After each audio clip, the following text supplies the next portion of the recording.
Hey everybody, welcome here. Excuse me, I got a frog in my throat. Welcome here to Techbeat, where leaders learn, innovate, and grow. I'm so happy to be joined by my friend and guest here today, Romaine Marshall. I'm going to come around, back around, and introduce Romaine here in a moment. My name is Earl Foote. I'm founder, CEO of Nexus IT. We are a white glove outsourced cybersecurity and IT services firm based here in northern Utah and servicing a nationwide footprint. By way of announcements, first of all, we're joining you from the Kiln podcast room here in downtown Salt Lake. We want to thank Kiln for hosting us today. We want to thank Mallory Lovestad, our director of marketing, for being in studio with us today and helping us to produce. We will have a live chat going throughout the hour here. So whatever platform you're joining us from, feel free to add your comments, your questions there. We'll work on getting around to those, throughout the hour, or we will save some time at the end for some question and answer. Techbeat is now on all major podcast platforms: Spotify, Apple, Google, Amazon, wherever you consume your podcasts. So we'd appreciate your subscription. Go out and subscribe there. That way you can get all these awesome backstories about founders and leaders and all the lessons they've learned in their careers, wherever you're at, gym, the car, the motorcycle, jogging on the trail, whatever it might be. So also, Romaine and I will be on panels at the WebCheck Cybersecurity Expo on April 27th. You can go check out my LinkedIn page to get details and tickets for that. Romaine and I are looking forward to that. Coming up on Techbeat, we have some really cool leaders and guests, so make sure you keep an eye out for those announcements. Later this month, on the 26th, we have Jason Klug, CEO of Klugonics. Then in May, we have Jeff Erickson, who's over strategic partnerships at Forecaster and a prominent local angel investor that most of the community knows and loves dearly, actually, as well. Let's see, we'll have Dustin Kenyon and Rob Pilecki, co-founders of Washi, on to tell their story. Should be a fun one. They do toilet seats as a service, kind of an interesting offering there. In June, we have Monty Deer, the CEO of Kizik. We'll have Johnny Hanna, Derek Miner and Greg Trimble, the co-founders of Lemonade Stand, coming on. Paul Shin, who the community also knows and loves, and Andrea Guthrie, who is actually the chief strategy officer here at Kiln. She'll be on with me in the coming months. So keep an eye out for all of those upcoming episodes. All right, let's get to the man of the hour, my friend Romaine. Romaine and I have known each other for a number of years. We've run in similar circles in the cybersecurity space. So Romaine is, his bio says he's a cybersecurity lawyer. I'm going to tell you he's one of the foremost cybersecurity lawyers in the country. He has represented some major cases and major brands. He's with Polsinelli, a national law firm that opened a Utah office 6 months ago. He helps organizations protect their data from cybersecurity incidents and privacy violations. He has represented organizations in hundreds of cases involving data breaches, malware attacks, digital asset fraud, and other exploits. Romaine, welcome to Techbeat, my friend. Thank you, Earl. It's a pleasure to be here. So happy to have you here with us. The guests will notice that you have a bit of an accent. A little bit, yeah. Why don't you tell us a little bit about your background? I think that the background stories of leaders are super inspiring. They're super fun, interesting to get to know people a little bit better. I'd love for our guests to hear those. So tell us a little bit about your background. You bet. So I was born and raised in New Zealand. Most people know New Zealand to be on the bottom of the earth, South Pacific country of two main islands, the North and the South Island. And I was born and raised in the North Island. On the East Coast, which is this kind of string of small towns and cities. And then my family moved when I was about 10 to the west coast of the North Island in New Zealand, just outside of a place called Hamilton. But I did all my schooling there, country schools at the beginning, and then a private high school in my latter years. And then I came to the U.S. actually after serving an LDS mission I came to the US on a basketball scholarship and this dates me a little bit, to what is now called BYU Idaho, but at the time was Rick's College. Of all the things, right? Like Yeah. Your size and stature, you'd think that you came to play either American football or rugby, right? Yeah. But you came to play basketball. I did, and the irony with that is I went to a high school that had a very, very good rugby team, and I couldn't make the team. And so I was too skinny at the time. And so the coaches told me to, look, you're too skinny. You're going to get hurt out here. Go grow. Go do something else for a year or two, and maybe we'll give you a shot later. And so I went and played basketball. The school I was at also had a good basketball program, although New Zealand, I may have been one of 200 people that played basketball at the time. There's a few more, but it wasn't a popular sport. It's become more popular, but I took to it decently, and then wanted to explore what it was like playing here and then coming here for school too. New Zealand's education system, they don't offer athletic scholarships. That's a very novel concept, although university rugby teams and that kind of thing is a big deal. It's not like it is here. And so that was my way over. Yeah. I've overstayed. So you ended up at Rick's / BYU Idaho. Yep. And from there, tell us a little bit about then, how your college, career evolved and how you ended up going into law and ultimately cybersecurity, right? Which is a kind of an interesting discipline. The reality is there's not a massive quantity of attorneys that focus in on, cyber and data privacy. Definitely not in this part in Utah or this region. But I had a couple of professors up in Idaho.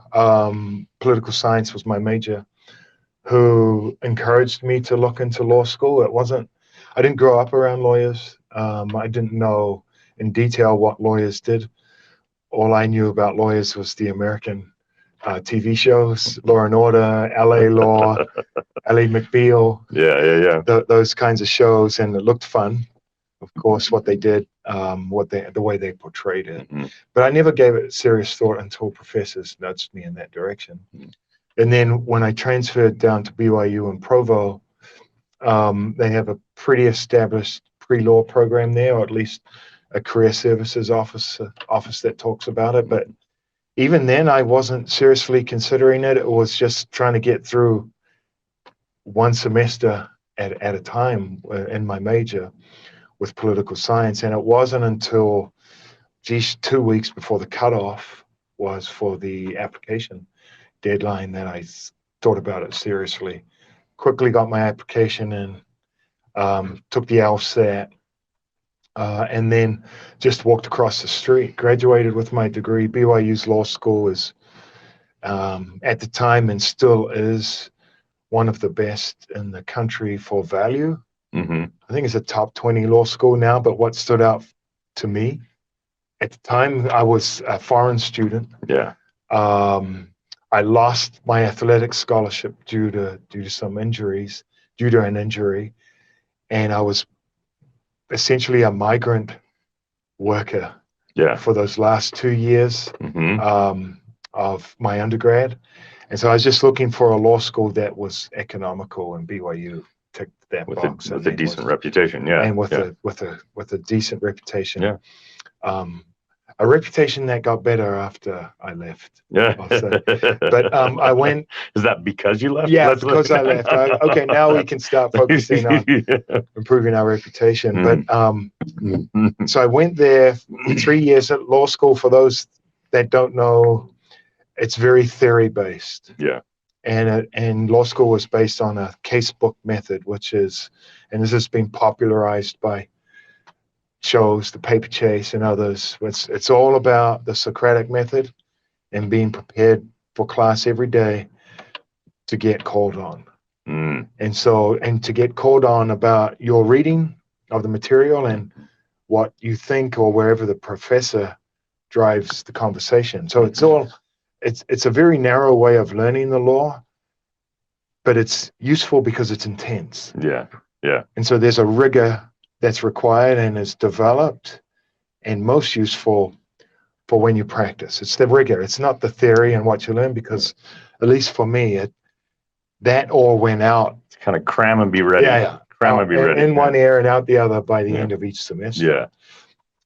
And then after law school, I was very lucky to be able to do what's called a judicial clerkship, which is working for a judge. I worked for a federal judge, Judge J. Thomas Green, who is phenomenal. I worked for him. He had been practicing law either through a private office or on the bench for 50 years at the time I started working for him. So he was just this wealth of knowledge. I sponged all I could from him, lessons and whys, and I worked for him for a year and a half, which is typical. Mm-hmm.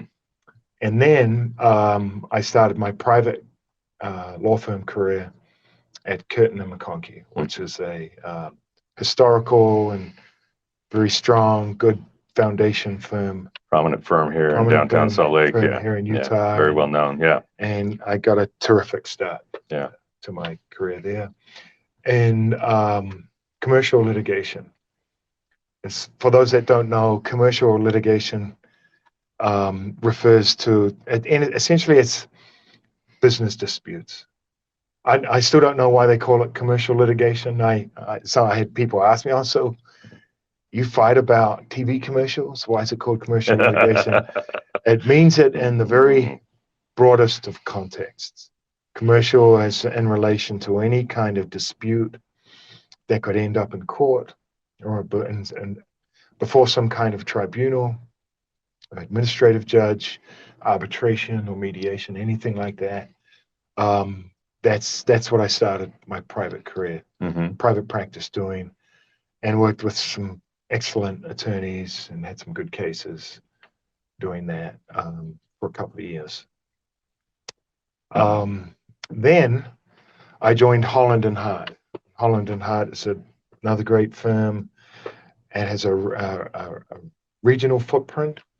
It was a firm that was started in Denver and has been in Salt Lake for about 30 plus years and has a big presence here now and throughout Boise, some of the other Intermountain states too. I spent 14 years at Holland and Hart. A long time, yeah. A long time and terrific experience there. Worked around great lawyers and learned a lot of lessons and ways to be as a lawyer. I credit Holland and Hart for being the place where I was able to start the practice that I have now and what I consider myself to be, or what I'm trying to be, which is a lawyer that's focusing on cybersecurity and what organizations' obligations are around what they must do to secure the information they get.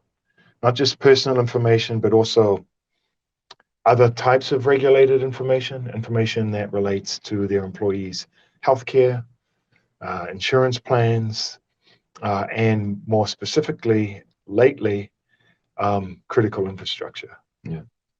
And so that's been my main emphasis since 2015. And what am I now? 2023?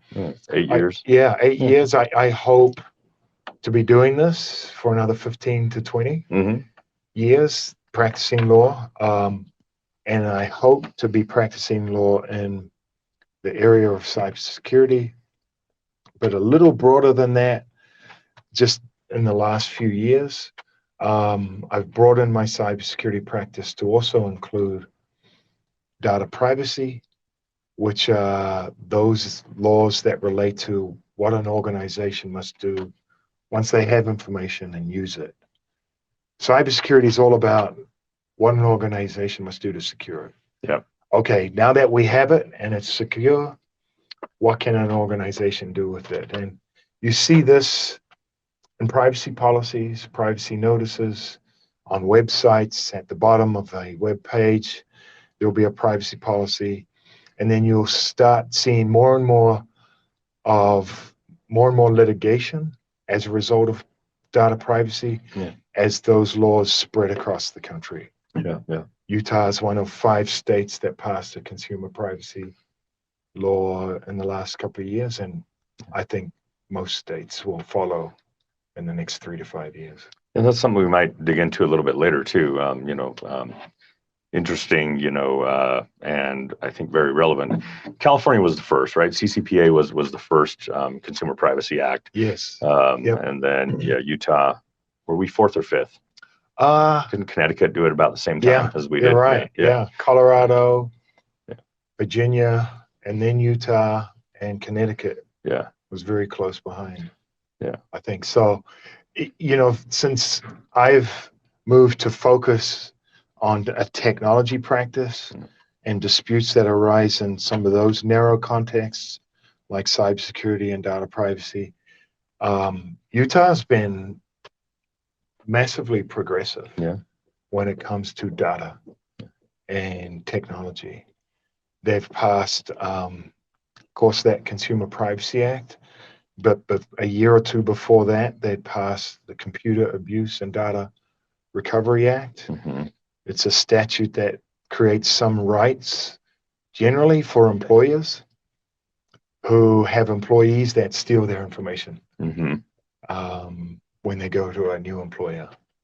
And then Utah, before that, had enacted a data breach notification statute. They were kind of in the middle of the pack of the 50 states that now have that type of statute. And then, of course, we've seen them recently enact statutes relating to social media and then banning TikTok and then restrictions on social media use by young people, by minors. So which just happened in the last month. Last month. So fairly controversial.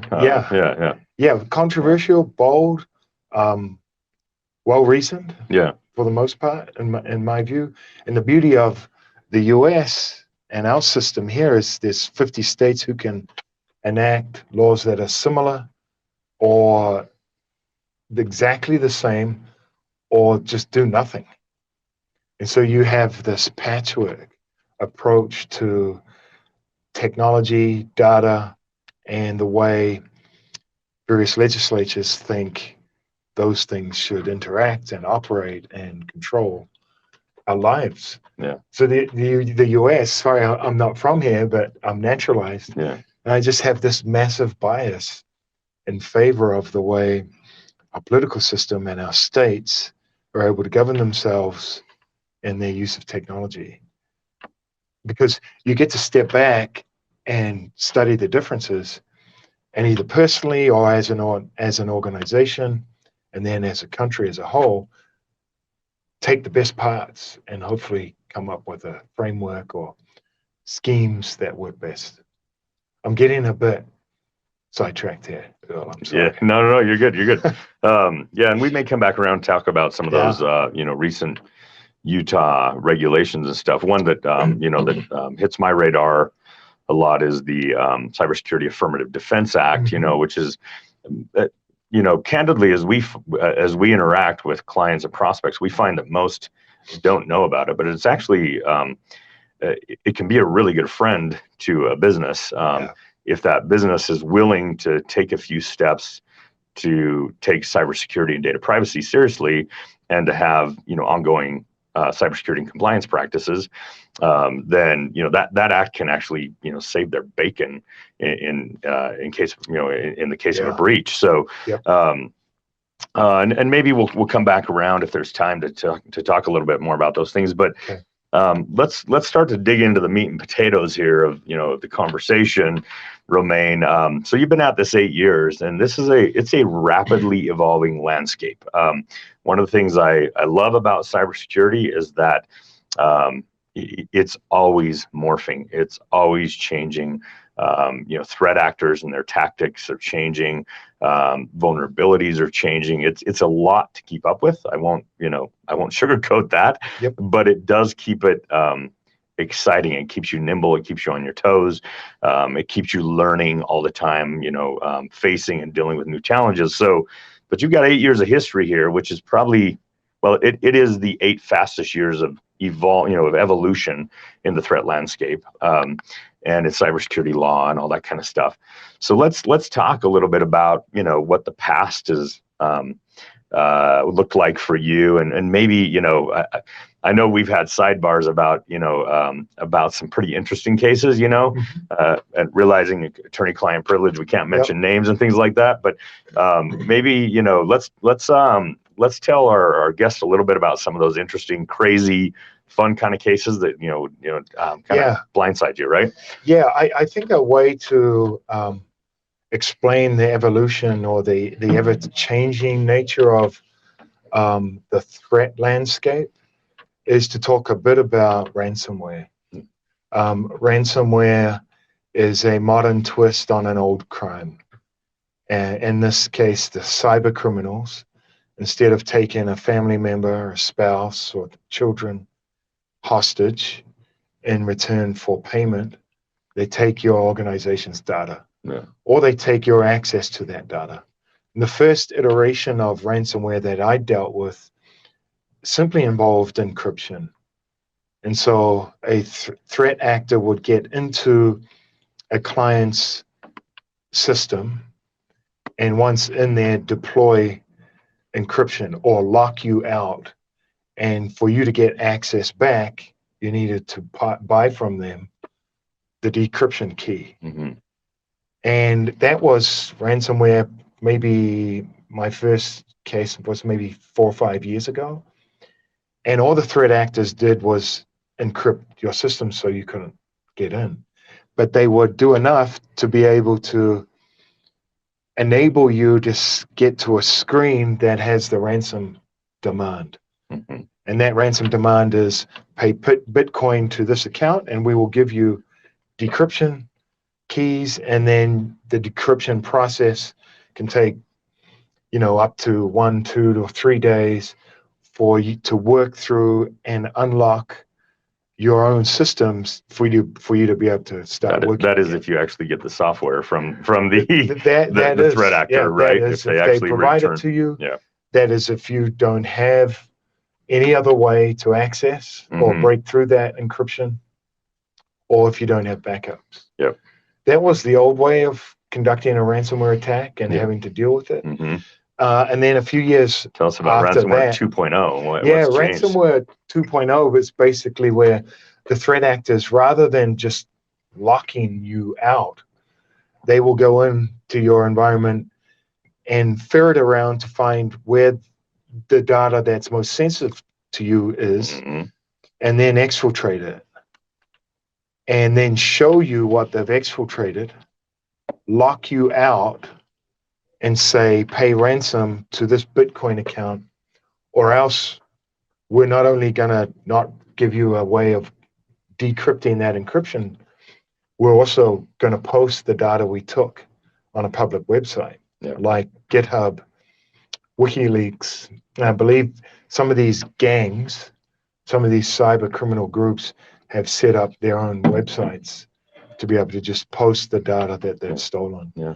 That someone hasn't paid to return. Because that happened to a local prominent university twice in the last 3 years. Actually, the university I went to. It wasn't the one down south you went to. It's public knowledge, right? Yeah, I mean, right. Yeah, it is. But yeah, twice. They had ransomware, data exfiltration. The threat actors said, we're going to release all your staff and student data from the last 25 years. So the university said, they said, we're good. We got data backups. We don't need to pay your extortion, right? And the threat actors said, wait a second. We have the data. We're going to post all that data on the dark web. We're going to make it publicly available unless you pay us $500,000, right? So that happened. The university had to pay.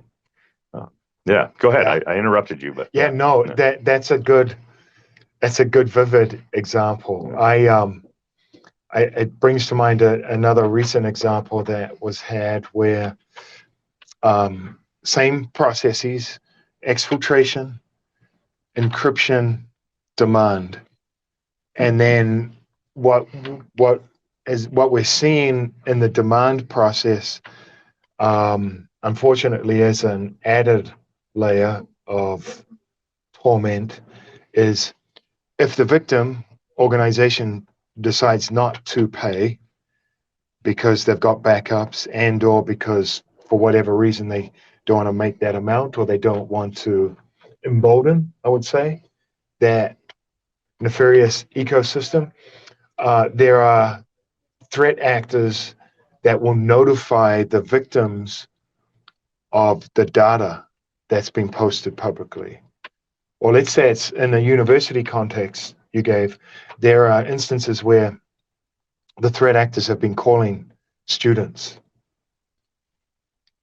through their cell phones and or sending them emails, not just to their .edu addresses, but also to their personal emails, and telling them that the universities they go to have lax security and don't care about their personal information. And they will use the instance of the university not paying the ransom as an example.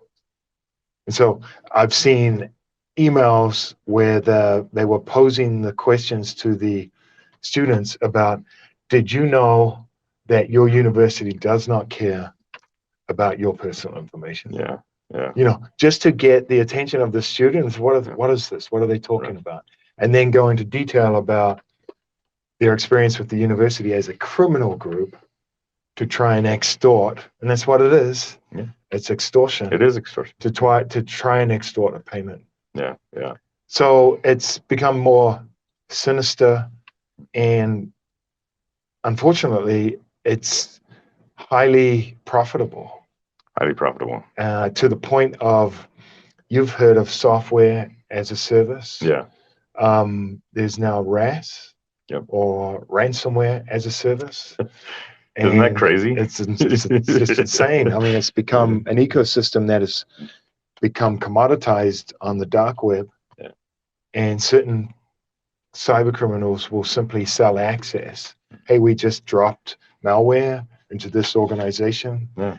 Anyone want it? Yeah.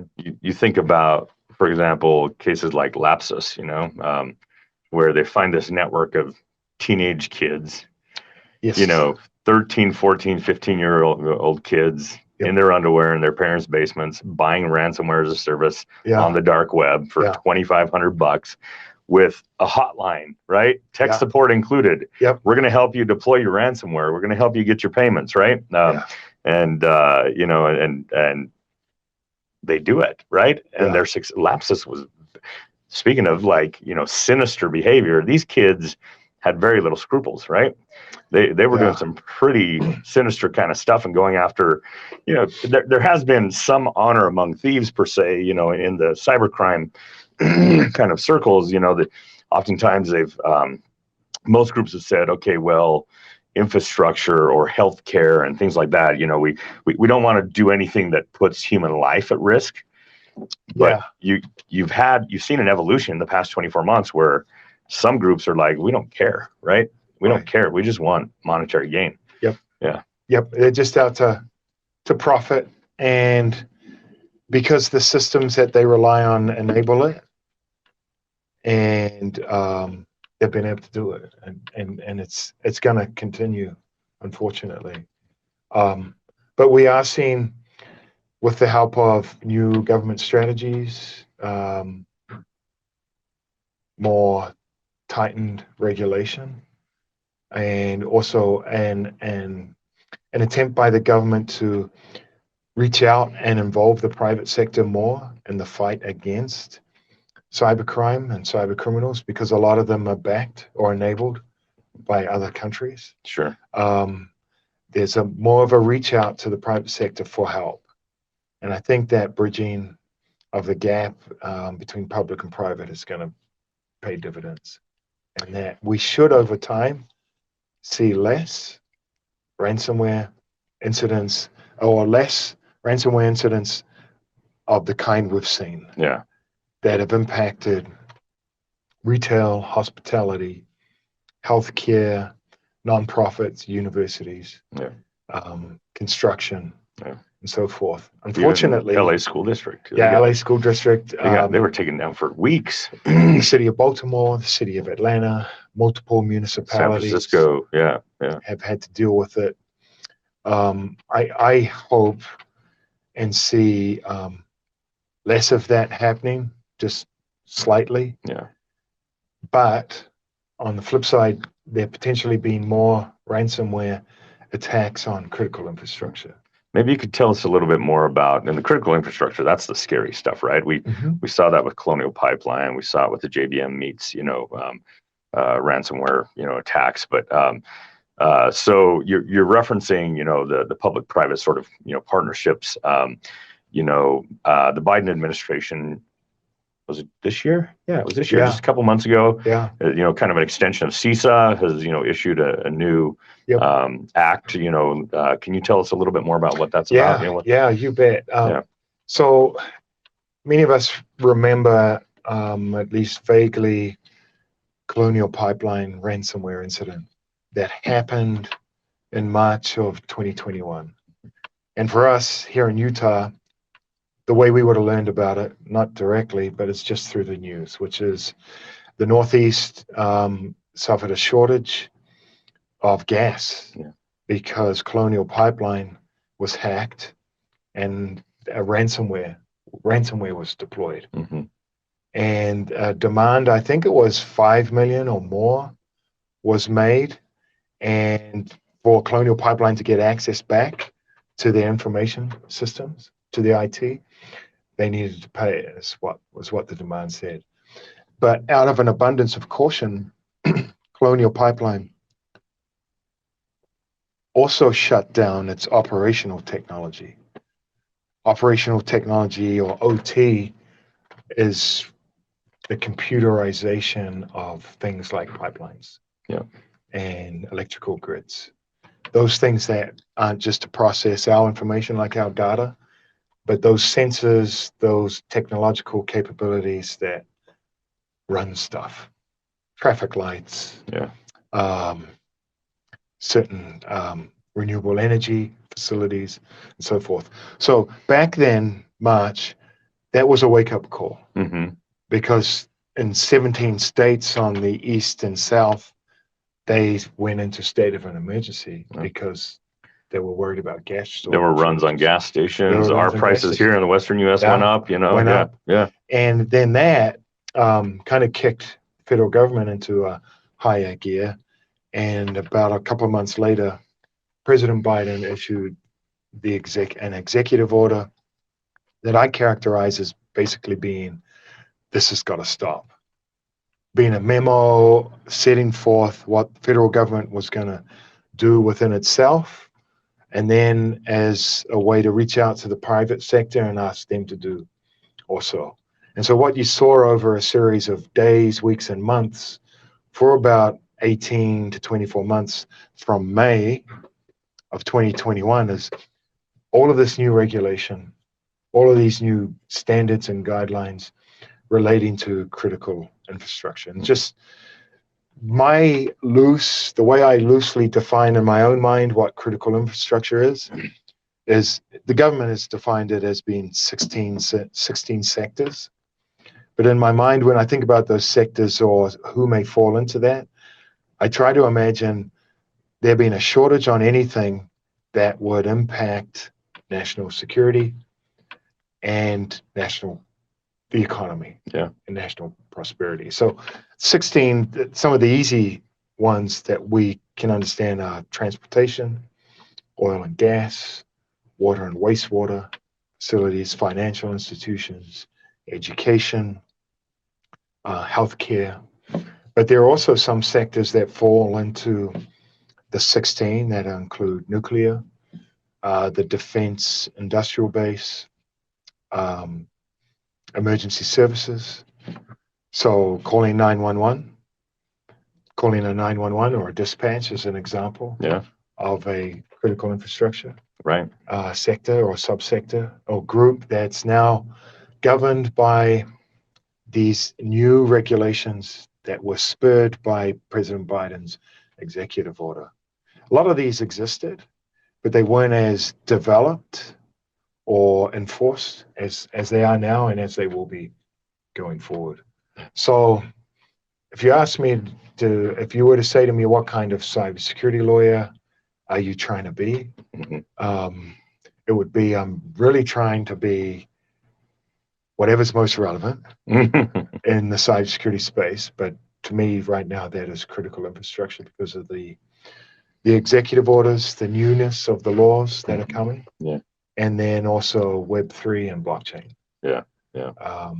These new technologies that are also driving relevance for cybersecurity laws. I want to come back around to Web3 and blockchain and AI. Okay. I think that's going to be fascinating for us to chat a little bit about. The other one that and I realize a lot of businesses out there are already aware of this, but the other regulation that anybody who's connected in any way to the DoD supply chain, the Defense Industrial Base, has to be getting familiar with CMMC, right, and beginning to get their data security and compliance practices in order, or they will, once that gets locked in and there's a moratorium, right? And they will lose contracts, and that's right. Even if all you're doing is cleaning the rugs that go into a building, or you're 3 suppliers down the chain that in some sort of widget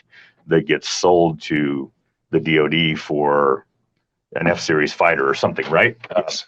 It doesn't matter. If you're connected, you're going to have to get CMMC certified, right? Right. What do you know about that? So the CMMC is a maturity model developed that guides, that directs companies that want to do business with the government on what qualifications they need to meet, what their security programs need to include. It refers to the maturity part of it, refers to the numerous controls that go into determining whether you're mature enough as an entity to do business with the federal government, which essentially means whether you have the right type of security for what it is you do for them.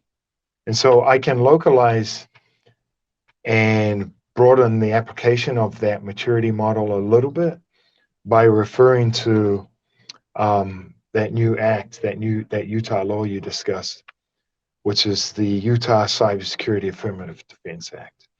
And that act basically created a safe harbor for organizations that meet a certain standard of security. It's another way of saying, look, we realize the threat landscape is complex and ever-changing, and that organizations have a hard time keeping up. And they shouldn't be held liable every time there's some kind of breach of their systems. And so it's the legislature's attempt to try and draw the line between what's enough and what isn't. And they said, if you do these things in this statute, that goes at least far enough for you to have a defense if you were to have a breach, lose someone's data, and someone sues you for it. Yeah. And this act has as one of the requirements, if you have a written information security program, and that security program uses as one of its frameworks what's called the National Institute of Standard and Technology's Cybersecurity Framework. NIST, better known as NIST, yeah. The NIST CSF. Yep. If your security program is informed by that, yep, and you get sued, you can say, Judge, you need to dismiss this lawsuit against me based on those particular claims because we comply with this new statute. Yeah. And Utah is one of only a few states that has implemented that. Yeah. Ohio and Connecticut have the same thing. But that NIST standard is referenced heavily within the CMMC standard. Yeah, exactly. It relies directly on, and depending upon and I'm forgetting, but depending upon which version of CMMC, right, it ties directly to different versions of the NIST standard, right? Yes. So the great thing, and for Utah businesses that are tuning in, and not everybody's tuning in from Utah, but for Utah businesses that are tuning in, the thing for Utah businesses to know is that Cybersecurity Affirmative Defense Act is actually your friend, and it gives you a very easy framework to follow. To give you a defensible position in case of a breach. So if you put together your written information security policy, your WISP, Yep. if you are remediating the gaps that are found there, you've instituted controls that are based upon the NIST framework. Yep. You have an incident response program, right? Right. Or an incident response plan, excuse me. And you're practicing that incident response plan. You're doing drills, right? Mm-hmm. Then and annually you're going through that process of vulnerability assessment, truing up your controls and your gaps. Then essentially, something happens, you can go to the court, you can go to the judge and say, hey, look, here's all of our artifacts. Yeah. We've been responsible. We've done our job, and a judge has the right to say, you're right, and this case is out the back door. See yes. Yeah. Yeah. It's not to say Creative Plaintiffs' Counsel might not come up with some other way to file a lawsuit. Sure. The statute protects against tort claims. The main tort claim that we've all probably had some experience with in one way or another is negligence. Yeah. And a negligence claim is based on this idea that an organization has a duty to at least do this much, or at least do certain things so that other people don't get harmed. Yeah. So like you walk into a supermarket and you slip and fall because the floor just got mopped. That's not supposed to happen. If you have a sign that says, beware of the slippery surface. Mm-hmm, mm-hmm. So there's, the duty there is just tell people. Yeah. It's slippery and it's dangerous. Yeah. And so in a cybersecurity context, what this act and statute does is you get to say to a judge, I put the sign out and I said it's slippery and don't walk there, or at least be careful. Yeah. What you're saying in cybersecurity is, Judge, I followed the statute and its guidance on how to be secure and how to have a program that enables that. And I followed the frameworks they suggested. I built out a program that's appropriate for the size and scope of my organization and the type of data we collect. We shouldn't be in your courtroom. Yeah. And so it hasn't been tested yet. I'm not aware of it. I know that's been filed. Not a historical case. There's no cases that where judges had to decide if they've met what's required, but that's coming. Yeah. And we see as multiple states start to adopt, similar regulations and acts that at some point the federal government says, okay, we need to do something here on a federal level, rather than, and particularly, having 50 different consumer privacy acts, for businesses who are doing business in 50 of those states. It's not a sustainable practice for businesses to try to, comply to each and every single one of those. Yeah. The chief compliance officer would go out of their mind, right, trying to do that. Right. So ultimately, what we need is a federal statute that says, okay, here's how this is all going to work, right, and it's applicable across all states. And then, state privacy acts maybe go away or become minimalized or something. Yeah. But we've got about 15 minutes left here, so There's so much we can dig into, right? But I think it would be really fascinating for the audience to hear. AI is huge right now. ChatGPT and GPT-4, and everybody's wondering what's going to happen with AI. How's it going to disrupt our world? How's it going to disrupt our employment? Right? And of course, Web3 and blockchain have been hot topics for a number of years, right? Yep. The last 6 months they've cooled off a little bit just because with economic instability, in general in the U.S. dollar and the U.S. markets, right? Those alternative coins, crypto has Yeah. suffered a bit. So I've seen a lot of people back away from that stuff a little bit, but they're still going to play a huge role. And look, like what's happening on a what I want to say, on an international basis to move away dependency on the U.S. dollar right now. Makes you wonder what role crypto is going to play in the future, right? So let's talk a little bit about that. What's your view of what the future holds in Web3 and blockchain and crypto and in AI? Yeah. Okay. So I'll preface my comments on those emerging technologies by saying I'm of course interested in all of them as a user. And as someone that likes technology and likes the efficiencies and the convenience and just the overall user experience that they all provide, because it's that all those emerging technologies you talk about, they provide enhanced user interfaces and user experiences that are just mind-blowing and very exciting. So I'm interested in those from that standpoint, but then in relation to what I do, I'm interested in those technologies from a pretty narrow perspective. Like I'm interested in the way cybersecurity laws intersect with the way those technologies create problems for security. So, for example, that's been what's been captivating to me about cryptocurrencies. Captivating and disappointing. Yeah.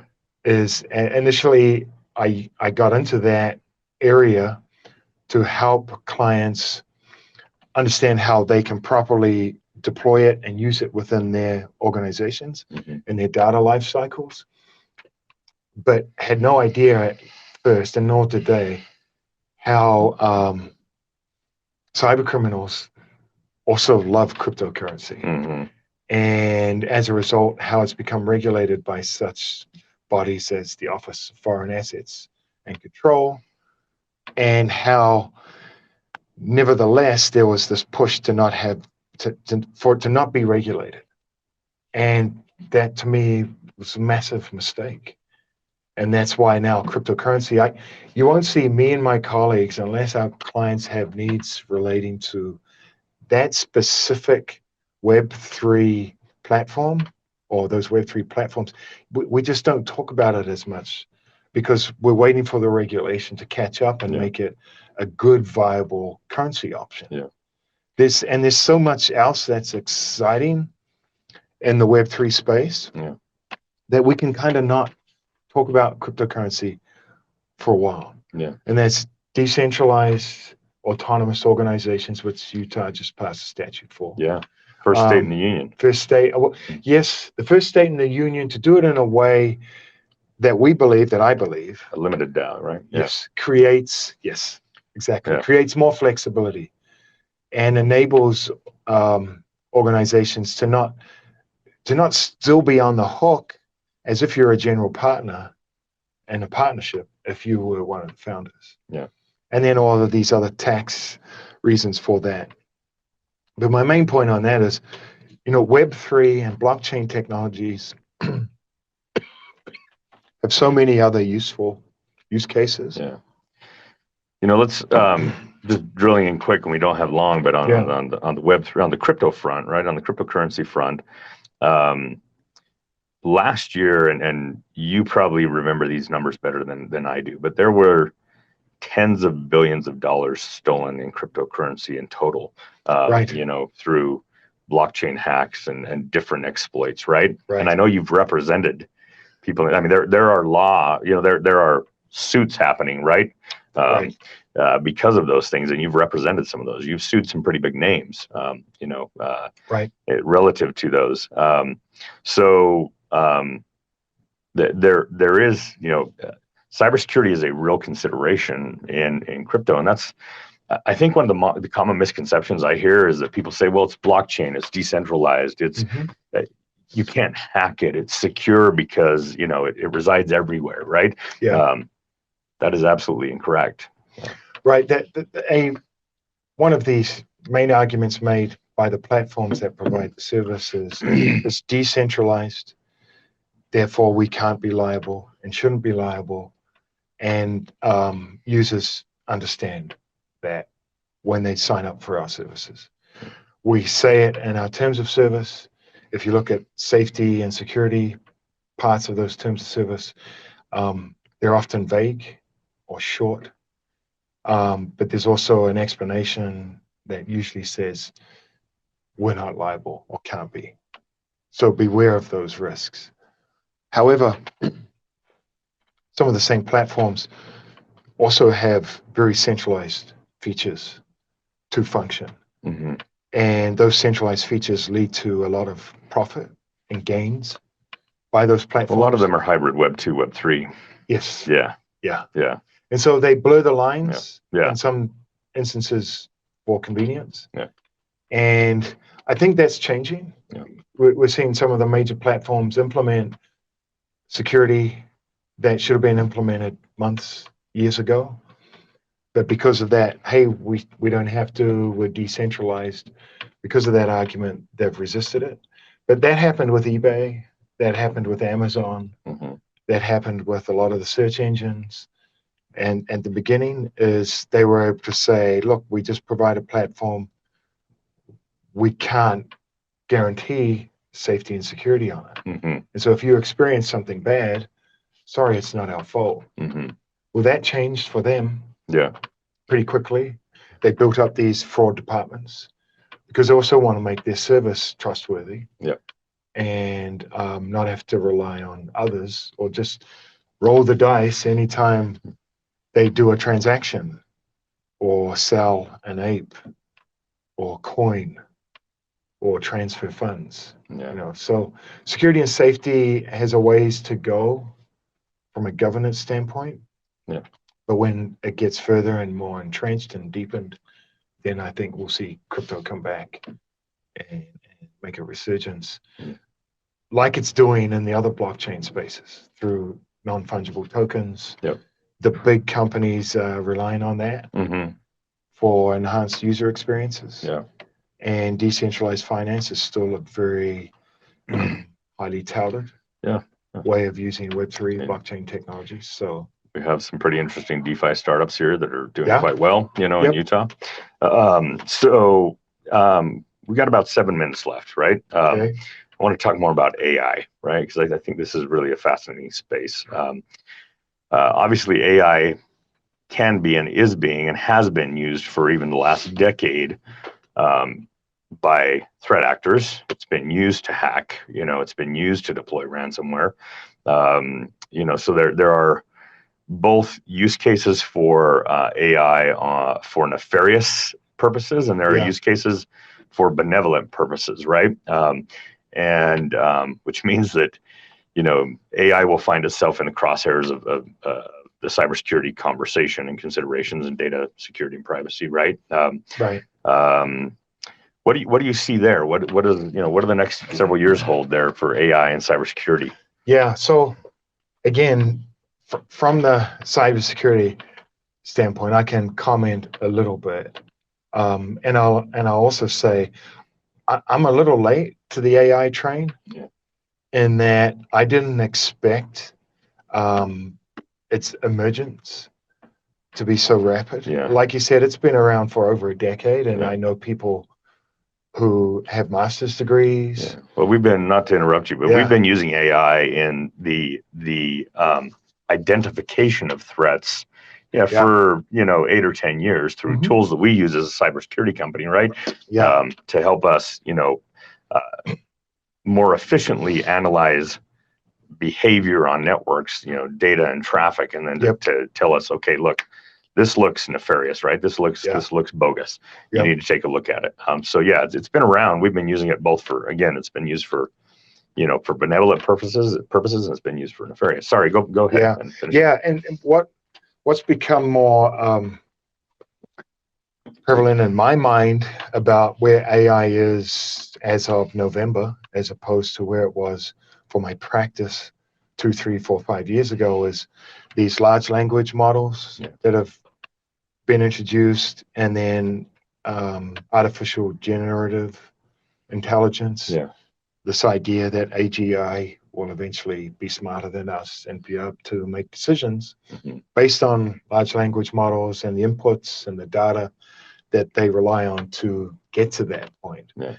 And where it's become relevant to me as a practitioner, separate and aside as from my being a user, is threat actors now using ChatGPT, for example, to design malware and to more easily deploy ransomware, which is one example of malware. Yeah. And just how that and how scary that is. Mm-hmm. And then how that's going to create additional duties for organizations that are victims or have data that threat actors want to get through through malware that's created by AI. Yeah. So what I can see and foresee is organizations having a duty to have AI that fights AI. Yep. Yep. And having to deploy or use services. And I see this becoming something that Nexus IT will have to do as part of its security services, is start deploying or using products that detect the misuse of AI. Yep. Just as a defense. Yeah. So, for example, a crude comparison is to what the state of Utah has done with a written information security program. Yeah. They've said, okay, there's all these threats out there and you guys are getting sued when you're not properly prepared for them. So we're going to give you a safe harbor, and that safe harbor is going to include a security program, and that security program is going to need to be informed by NIST. Yeah. So NIST has recently come out with the risk management framework, a risk management framework for artificial intelligence. Yep. And so just like, the state of Utah has said, use a cybersecurity framework for your security program, NIST has one for AI, and the state of Utah may eventually say, use that framework within your environment. So it's how the threats are evolving. Excuse me. Yeah. Means I'm talking too much. It's your job. You're an attorney. Yeah. And AI, as it advances in bad ways or in good ways, it will advance in bad ways, then necessitating a step up in its use in good ways. Yeah. So providing adequate defenses. Yeah, most definitely. I mean, endpoint security and SOC services, SIM services, tools for all that kind of stuff. Threat analysis, right? The AI in those tools is going to have to continue to evolve at a significant rate, right? And then, okay, so maybe there will be partnerships with LLMs like GPT, right? That enable some of that. The things that, for example, I look out and think about is, okay, supply chain attacks have escalated significantly, in recent years. We think about, Kaseya and SolarWinds Orion, where through SolarWinds Orion, our federal government, other international governments, and a good portion of the Fortune 500 companies around the world were infected with a ransomware through a supply chain attack, one single attack, right? Because they pushed out a software update that included ransomware that went to to thousands of organizations and governments. And so I think about, and I'm not trying to give ideas because other people are already thinking about this stuff, but and we know that there are already partnerships happening with AI LLMs that are going to be integrated into Office suites, right? That's already happening into browsers. And so what if, say, a threat actor leverages a supply chain attack and leverages the native LLM within an Office suite to gather and collect data about the infrastructure of an organization, right? Right. And Intel passes it back or just learns on its own and then looks for the vulnerabilities and, looks to exploit those vulnerabilities and evolves, right, until it's able to exploit, right? Yeah. I can tell you today, a fair amount of the hacks that happen, the breaches, the ransomware, they are deployed by bots, right? And some of those bots or AI weaponized. That's less common today, but I see that being a significant evolution that we're going to see happen, and not just from external, not just from outside the network, but if they can penetrate a supply chain, and execute a supply chain attack, then that attack's going to happen from inside your infrastructure, right? Inside your network. Which is kind of a crazy scenario to think about. I'm seeing a lot of the regulation right now focusing on the misuse of AI in the way people interact and hiring inputs or data sets that don't take into account certain groups that are unfair, or that require things that are discriminatory. But I think what you just talked about, what I fear the most with AI, is just it being able to cause bad accidents or bad incidents.